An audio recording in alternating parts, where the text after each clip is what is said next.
नमस्कार, मैं रत्ना चक्रवर्ती, शासकीय उच्चतर माध्यमिक विद्यालय बोरिया, ब्लॉक पाटन, जबलपुर से। आज मैं आप लोगों के सामने तिमाही परीक्षा की हिंदी विषय की उत्तर पुस्तिका प्रस्तुत कर रही हूँ। पहला प्रश्न है, सही विकल्प चयन कर लिखिए। जो व्यक्ति अपनी किस्मत स्वयं रचते हैं उन्हें हम क्या कहते हैं? साहसी। मीठी वाणी बोलने वाला व्यक्ति, उसको हम क्या कहते हैं? मृदुभाषी। मृदु यानी मीठा, और भाषी यानी बोलने वाला। फिर है संधि के प्रकार। संधि के प्रकार कितने होते हैं? हम 6वीं क्लास से पढ़ते आ रहे हैं, तो संधि के प्रकार सभी जानते हैं। संधि के प्रकार कितने होते हैं? 3 होते हैं। फिर नेक्स्ट प्रश्न है, गुण शब्द का विलोम क्या होगा? तो बहुत आसान है, सभी जानते हैं। गुण का जो उल्टा है वो क्या होगा? अवगुण। नेक्स्ट है, निम्न में से कौन सा समान तुक वाला शब्द नहीं है? समान तुक वाले शब्द हम तीसरी चौथी कक्षा से पढ़ते आ रहे हैं, और ये प्रश्न 9वीं में आया है, तो आप सभी से तो को इसका आंसर बन गया होगा। फिर भी मैं आपको बताती हूँ, इसमें से जो अलग शब्द है वो है किनारा। जैसे नहर, पहर, कहर, ये सब समान तुक वाले शब्द हैं। अगला प्रश्न है, अब्राहम लिंकन ने पत्र लिखा था। किसको लिखा था अब्राहम लिंकन ने? अपन ने पढ़ा था ना, पिता का पत्र पुत्र के नाम। फिर अगला प्रश्न है, इतने में जल के भीतर से एक वृद्ध कौन बोली? मछली बोली।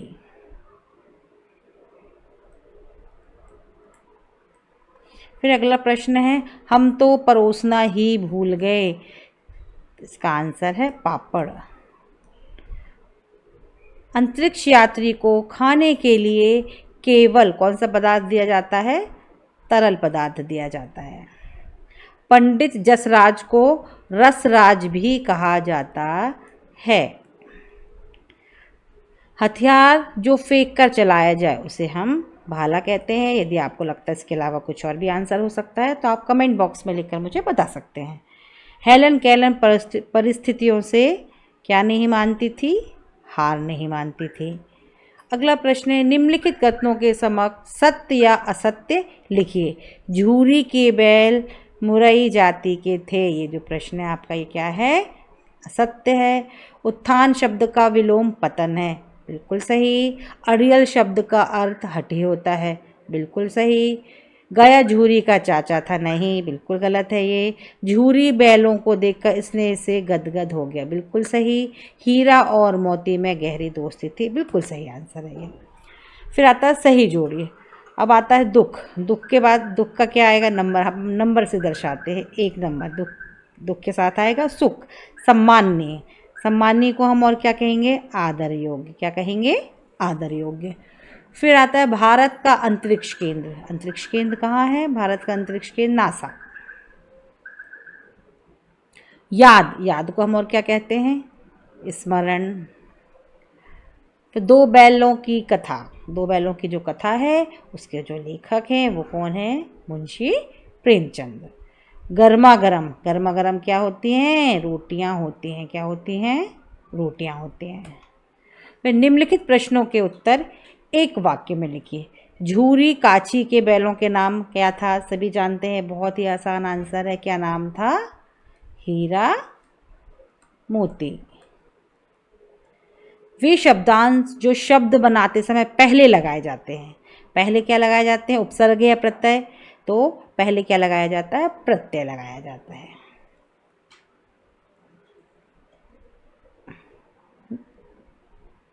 पहले उपसर्ग लगाया जाता है और प्रत्यय जो होता है वो पीछे लगता है। 2 बैलों को छोटी बच्ची क्या खिलाने आती थी? रोटी खिलाने आती थी। क्या खिलाने आती थी? रोटी। डॉक्टर APJ अब्दुल कलाम पाठ की विदा है। क्या है ये? आत्मकथा है। क्या है ये? आत्मकथा है। पराकाष्ठ शब्द का क्या अर्थ है? पराकाष्ठ शब्द का अर्थ है चरम सीमा तक।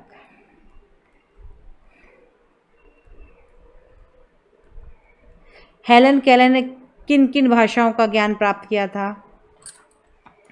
हेलन जो केलन है उन्होंने प्रमुखतः 3 भाषाओं का उनको जो ज्ञान था।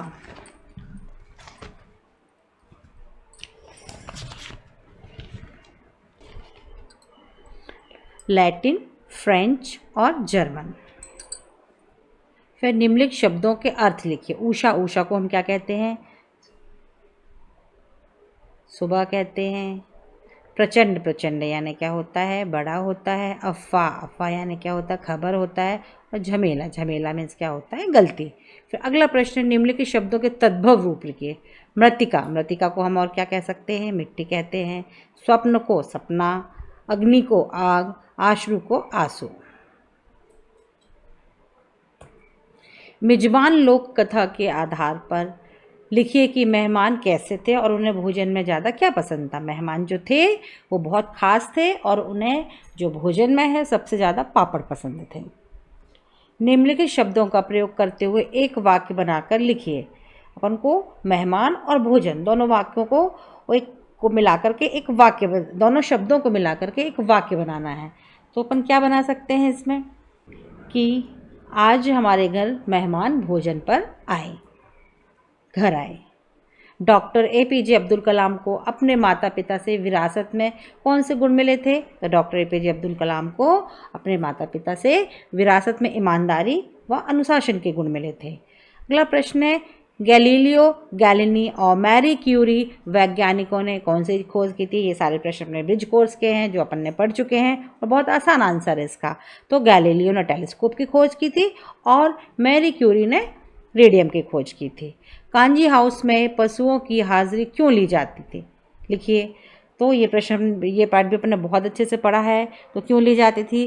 पहला है, पशुओं की जानकारी रहे कि इनमें से कोई जो पशु है वो भाग या मर तो नहीं गया है। पशु बहुत ज़्यादा मात्रा में होते हैं तो ध्यान नहीं रहता, इसलिए उनको ध्यान में रखने के लिए उनकी हाजिरी ली जाती है। फिर पशु बीमार तो नहीं है, इसका भी पता चल जाता है कि कहीं किसी पशु को कोई चोट तो नहीं लगी है या कोई बीमारी तो नहीं है, इसलिए उनकी हाजिरी ली जाती है। अगला प्रश्न है, किन घटनाओं से पता चलता है कि हीरा और मोती में गहरी दोस्ती थी? तो हीरा और मोती एक दूसरे को चाट कर और सूंघ कर एक दूसरे के प्रति अपना प्रेम प्रकट करते थे। हल में जोते जाते समय दोनों की यही कोशिश रहती थी कि ज़्यादा से ज़्यादा भार उनकी ओर रहे, उनकी इतनी अच्छी मित्रता थी। फिर प्रश्न 10 है, देशज या देशी शब्द किसे कहते हैं? कोई दो देशज शब्द लिखिए।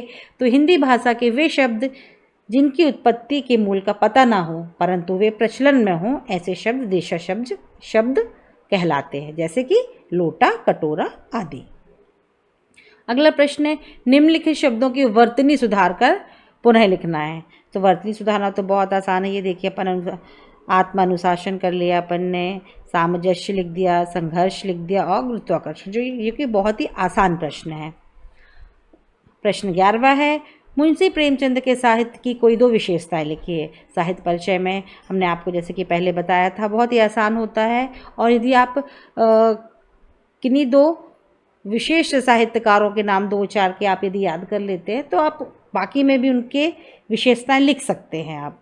तो पहली विशेषता है, प्रेमचंद की रचनाओं में तात्कालिक इतिहास बोलता था। और दूसरी विशेषता है उनके साहित्य की, आपकी रचनाओं में जनसाधारण की भावनाओं, परिस्थितियों और उनकी समस्याओं का मार्मिक चित्रण मिलता है। ये बहुत ही अच्छी विशेषताएं थी मुंशी प्रेमचंद के साहित्य की। फिर अगला प्रश्न है, अथवा में मुंशी प्रेमचंद की कोई दो रचनाएं लिखते हुए उन्हें हिंदी साहित्य में उनका स्थान लिखना है। तो मुंशी प्रेमचंद की दो जो प्रमुख रचनाएं हैं वो गबन और गोदान है, ये जो कि उनकी बहुत ही प्रसिद्ध रचनाएं हैं। उनके साहित्य की विशेषताएं निम्नलिखित हैं।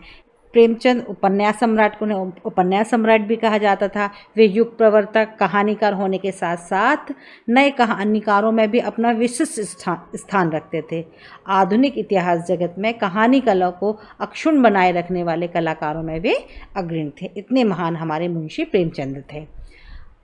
अगला प्रश्न है, संधि की परिभाषा एवं संधि के प्रकार लिखिए। देखिए, ये संधि से जो रिलेटेड है, हमें दो प्रश्न आ चुके। पहला ऑब्जेक्टिव में भी आया रहा और अभी ये दूसरा प्रश्न फिर आ गया।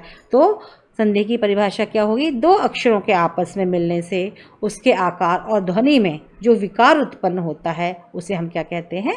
संधि कहते हैं। जैसे कि मैंने आपको पहले भी बताया था और भी फिर बता रही हूँ कि संधि कितने प्रकार की होती है? 3 प्रकार की होती है। तो हम 6वीं कक्षा से पढ़ते आ रहे हैं। तो पहला स्वर संधि, दूसरा व्यंजन संधि और तीसरा विसर्ग संधि।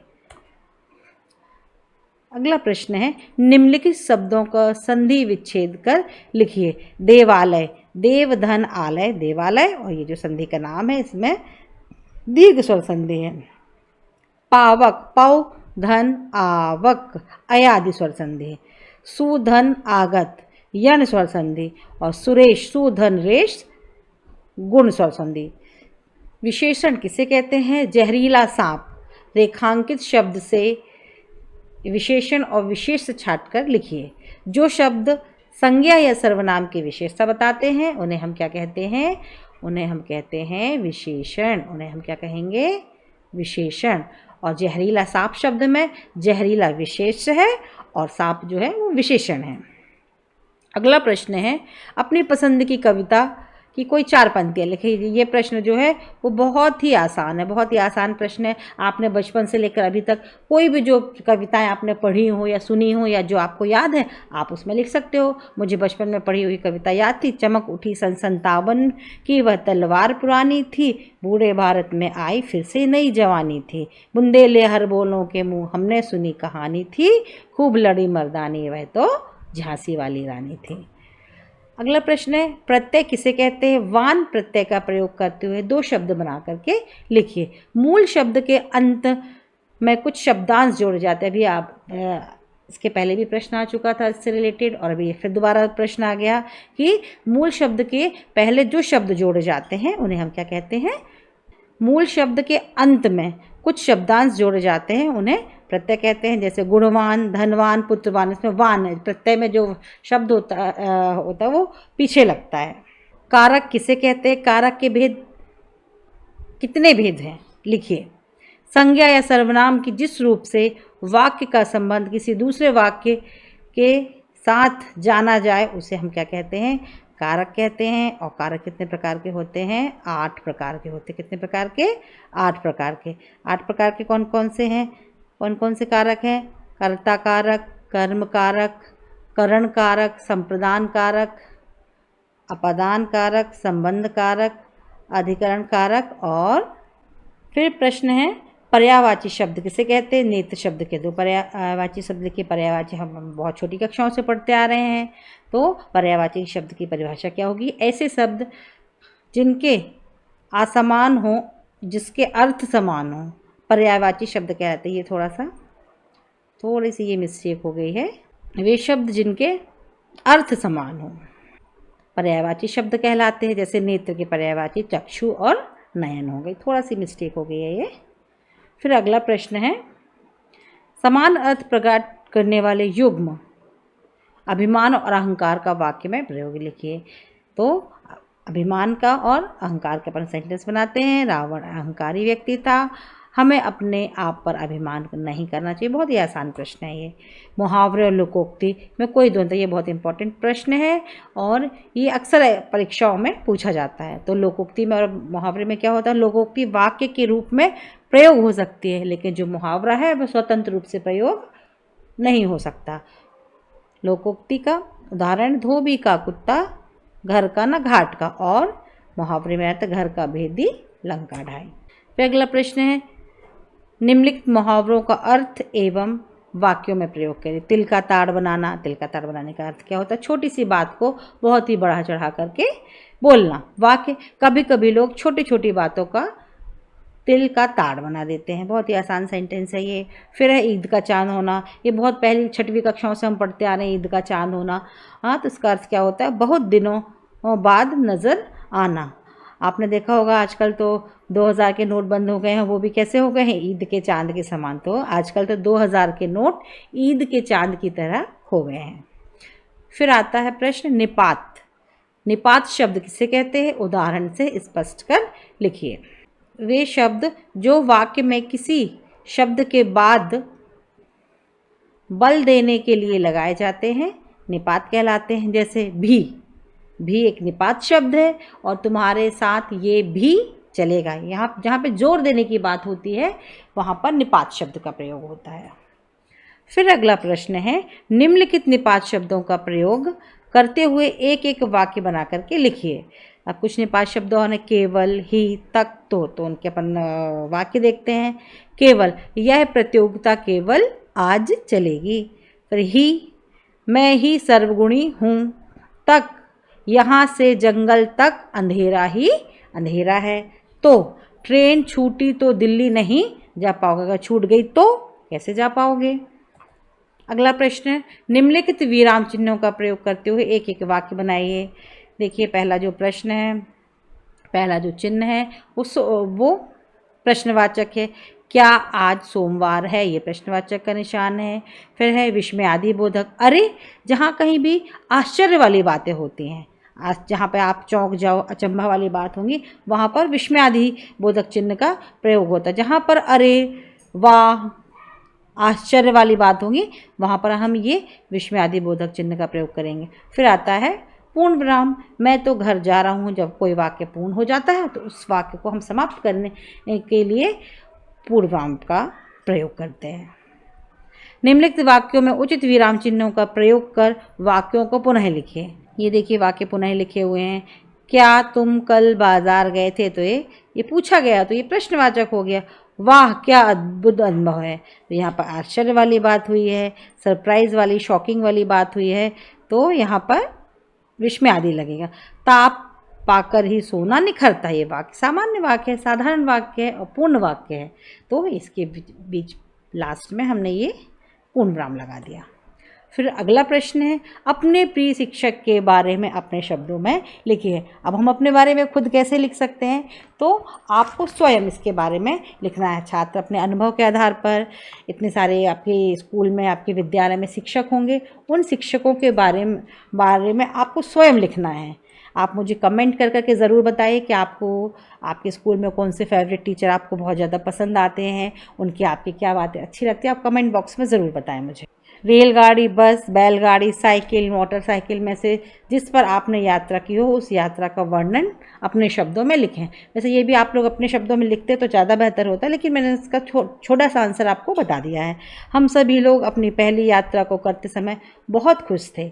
मैं अपनी निर्धारित जगह पर बैठकर रेलगाड़ी से बाहर के दृश्य का आनंद ले रहा था। खिड़की से बाहर सभी तरह के दृश्य सामने आ रहे थे और वो अपने दर्शन देकर पीछे दूर जाकर छिप जाते थे।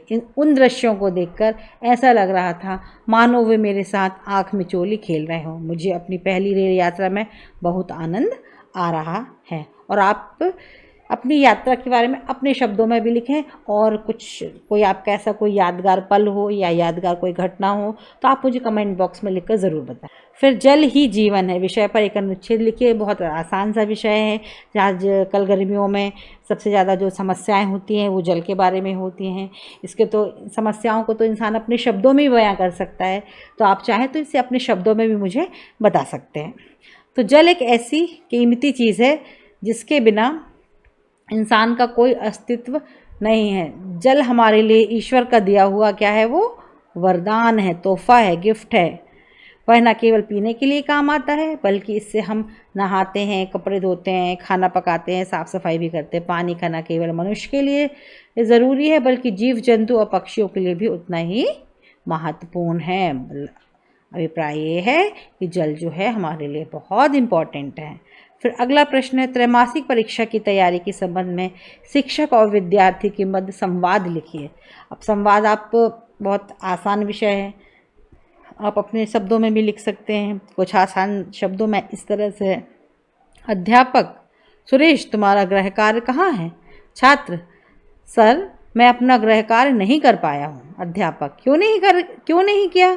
छात्र, कल मेरे घर पर एक कार्यक्रम था जिसके कारण मैं अपना गृह कार्य नहीं कर पाया। अध्यापक, इसका मतलब तुम्हारे लिए दूसरे काम पढ़ाई से ज़्यादा ज़रूरी है। छात्र, आज गृह कार्य पूरा न होने के लिए मैं आपसे क्षमा मांगता हूँ, परंतु आज के बाद आपको शिकायत का कोई मौका नहीं मिलेगा। अध्यापक, ठीक है, कल अपना गृह कार्य पूरा करके रमेश लाना। छात्र, धन्यवाद सर। अगला प्रश्न है, निम्नलिखित अपठित काव्यांश और गद्यांश को पढ़कर पूछे गए प्रश्नों के उत्तर लिखिए। कारज धीरे होत है, काहे होत अधीर, समय आए तरुवर फले, कौतुक सींचे नीर। तो इसमें पहला शब्द है नीर शब्द के दो पर्यायवाची। नीर का मतलब क्या होता है? जल और पानी। फिर दूसरा प्रश्न है, उक्त दोहे में कवि ने कार्य के किस प्रकार से होने की बात कही है? तो पहली लाइन में दिया है कारज धीरे होत है, तो कवि ने कार्य को धीमे होने के लिए कहा है, उसके विषय में बताया है। फिर है उपर्युक्त दोहे का भाव अपने शब्दों में लिखिए, तो आप इसे अपने शब्दों में भी लिख सकते हैं। तो इसका जो भाव है उसका लिखने का सबसे अच्छा तरीका होता है आप उस काव्यांश को पूरा पढ़ें और उसके बाद आँख बंद करके आपके मन में उसके लिए जो भाव आते हैं, जो विचार आते हैं, उसको आप अपने शब्दों में लिखिए, जो इस प्रकार है। किसी भी कार्य को करने में समय लगता है, कोई भी कार्य जो है धीमी गति से होता है, उसके लिए हमें अधीर या व्याकुल नहीं होना चाहिए कि एकदम से भड़बड़ी मचाए, नहीं बस हो जाए। कभी कभी चीज़ों के लिए समय लगता है, समय आने पर ही वृक्ष में फूल और फिर फल आते हैं। आप चाहे जितना ही नीर या जल क्यों ना सींचने, मतलब हमको बिल्कुल वृक्ष की तरह अपने आप को थोड़ा सा संभाल कर रखना चाहिए कि ये नहीं अब आपने यदि कोई पेड़ है पौधा लगाया है आपने, अब आप सोचो कि हम उसमें पानी जितना डालेंगे वो हमको उतना ज़्यादा फल देगा, लेकिन वो जो वृक्ष है वो आपको फल और फूल उसी समय देगा जब वो उसको देने लायक हो जाएगा, ना कि आपके ज़्यादा पानी सींचने से या ज़्यादा केयर करने से हो। फिर अपठित गद्यांश है, जीवन घटनाओं का समूह है, यह संसार एक बहती नदी के समान है, इसमें बूंद ना जाने किन किन घटनाओं का सामना करती है, जूझती है, आगे बढ़ती है। देखने में तो इस बूंद की हस्ती कुछ भी नहीं है, जीवन में कभी कभी ऐसी घटनाएं घट जाती हैं जो मनुष्य को असंभव से संभव की ओर ले जाती है। मनुष्य अपने को महान कार्य कर सकने में समर्थ समझने लगता है। मेरे जीवन में एक रोमांचकारी घटना है जिसे मैं आपको सुनाना चाहता हूँ। यह घटना जीवन के सुख दुख के मधुर मिलन का रोमांच लिए है। वैसे संबंधित कुछ प्रश्न हैं, यह संसार कैसा है? तो यह संसार कैसा है? नदी के समान है। फिर जीवन का विलोम क्या होगा? सीधी सी बात है, जीवन का क्या होगा? मृत्यु। फिर उपयुक्त गद्यांश का सारांश लिखिए। सारांश भी अपने शब्दों में आप लिखें तो ज़्यादा बेहतर होगा और वो ज़्यादा सटीक होगा। फिर भी एक छोटा सा मैंने उसका करने का प्रयास किया है कि हमारा जो जीवन है एक बहती हुई नदी के समान, जिस तरह नदी की बूंदें बहुत सारी घटनाओं को सहते हुए आगे बढ़ती हैं, उसी तरह से प्रत्येक व्यक्ति के जीवन में उन पानी की बूंदों के समान जीवन में उतार चढ़ाव आते हैं। इन उतार चढ़ावों से ही मनुष्य हर असंभव कार्य को संभव कर पाता है। प्रत्येक व्यक्ति को हर कार्य करने के लिए अपने आप को समझना चाहिए, यानी आपको ये नहीं लगना चाहिए कि आपके मन में ये आ जाए कि अरे ये कार्य तो बहुत कठिन है, हम नहीं कर पाएंगे। यदि आप प्रयास करो तो वो कार्य आप ज़रूर कर पाएंगे और आपको उसमें सफलता भी अवश्य मिलेगी। फिर आता है 3 दिवस के अवकाश हेतु अपने विद्यालय के प्राचार्य को आवेदन पत्र लिखिए। कितना आसान, कितना सरल प्रश्न है। ये अवकाश के लिए आवेदन पत्र हम 6वीं कक्षा से पढ़ते आ रहे हैं और जो कि आपको 9वीं तक आते बहुत अच्छी तरह से याद हो गया होगा। फिर अगला प्रश्न है, अपने मित्र को प्रवीण सूची में प्रथम स्थान प्राप्त करने पर बधाई पत्र लिखिए। ये भी बहुत आसान है। इसमें जो पत्र है एक लिखा गया है कि प्रिय मित्र अमन, सप्रेम नमस्ते, तुम्हारा पत्र मिला, इसे पढ़कर मुझे बहुत खुशी हुई कि तुमने वार्षिक परीक्षा में प्रथम स्थान प्राप्त किया है। आशा है कि भविष्य में तुम इसी तरह मेहनत तथा पूरी लगन से पढ़ाई करोगे। मैं तुम्हारे उज्जवल भविष्य की कामना करता हूँ। तुम्हारा मित्र अक्षय। फिर आता है अंतिम प्रश्न, निम्नलिखित में से किसी एक विषय पर रूपरेखा सहित सारगर्भित निबंध लिखिए। विषय मेरा प्रिय पुस्तक, पर्यावरण प्रदूषण, जीवन में खेलों का महत्व, विद्यालय में मेरा पहला दिन और आदर्श मित्र। ये विद्यार्थियों को स्वयं करना है क्योंकि इतने सारे निबंधों को मैं आपको एक्सप्लेन नहीं कर पाऊँगी। और इसमें से जो आपको सबसे, मेरे ख्याल से तो इसमें जो सबसे आसान निबंध है वो आप पर्यावरण प्रदूषण का निबंध अपने शब्दों में बिना याद किए आप लिख सकते हो। अब हम बताएं पर्यावरण प्रदूषण का जो निबंध है आप कैसे लिख सकते हैं। कॉमन सी बात है, पर्यावरण प्रदूषण की परिभाषा, आप परिभाषा लिख दें उसमें। फिर आप पर्यावरण प्रदूषण के प्रकार लिख दीजिए। कौन कौन से प्रकार होते हैं? जल प्रदूषण, वायु प्रदूषण, ध्वनि प्रदूषण, मृदा प्रदूषण। तो ये 4-5 प्रकार हो गए। अब ये प्रदूषण कैसे फैलते हैं, अब फैलने के साथ साथ कैसे बढ़ते हैं आगे, और फिर आप उनका निदान लिखते जाएं। तो आराम से आप 2 से ढाई पेज बिना किसी की मदद के और बिना याद किए हुए आप पर्यावरण प्रदूषण में बहुत अच्छा निबंध लिख सकते हैं। नमस्कार।